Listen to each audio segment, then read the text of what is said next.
Misalnya cerita mengenai Melanie Perkins ini, yang saya rasa setelah ini akan banyak sekali dipakai oleh para motivator. Bagi yang belum tahu, dia adalah co-founder dari Canva, usianya 34 tahun, didaulat sebagai wanita terkaya kedua di Australia, paling enggak versi artikel entrepreneur.com. Dan Canva bisnisnya itu dilansir nilainya 40 miliar US dollar. Nah, kemudian besar akan ada dua topik yang digunakan oleh para motivator, yaitu yang pertama, fakta bahwa dia berhenti kuliah di usia 19 tahun, jadi kurang lebih mungkin baru setahun kuliah. Lalu dia keluar dan memutuskan untuk membangun bisnis bernama Fusion Book.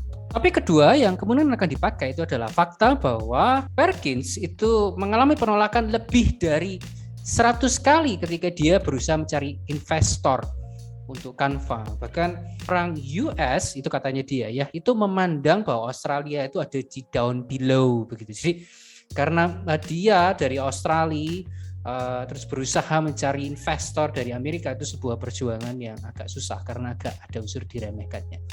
Jadi dari fakta ini maka lalu kita akan gampang sekali menggunakan kisah ini masuk ke dalam topik don't give up begitu kan. Jangan pernah menyerah melakukan apa yang kamu ingin lakukan. Ya kurang lebih ceritanya begitu.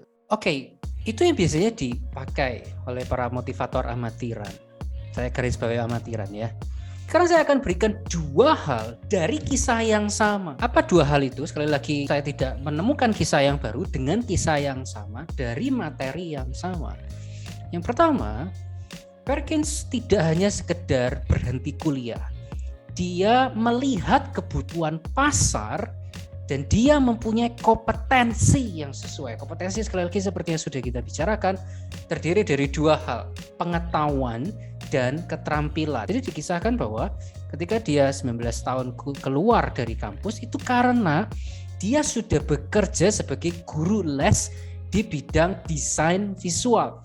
Dan ketika dia melihat murid-muridnya itu, dia mendapatkan kesimpulan bahwa banyak orang itu kesulitan bahkan sekedar menggunakan software visual design. Kan dia bilang kalau belajar fiturnya menggunakan hal yang secara basic di kampus itu butuh waktu 1 semester.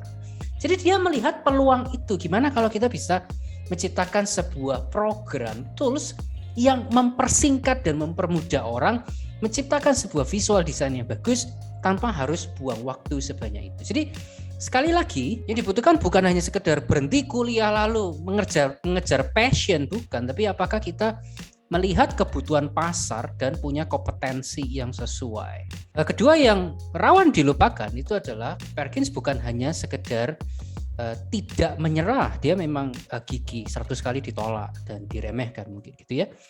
Tapi Perkins mampu menciptakan produk yang menyelesaikan kebutuhan pasar. Perkins mampu menciptakan presentasi, bahkan saya yakin itu melibatkan business proposals. Nah, presentasinya ini loh yang 100 kali lebih. Dia juga mempunyai network. Dan dalam unsur network itu ada unsur berkat Tuhan, anugerah Tuhan. Dia bertemu dengan seorang yang bernama Bill Tai, dan Bill Tai ini sebetulnya bukan orang yang akan jadi investor pertama.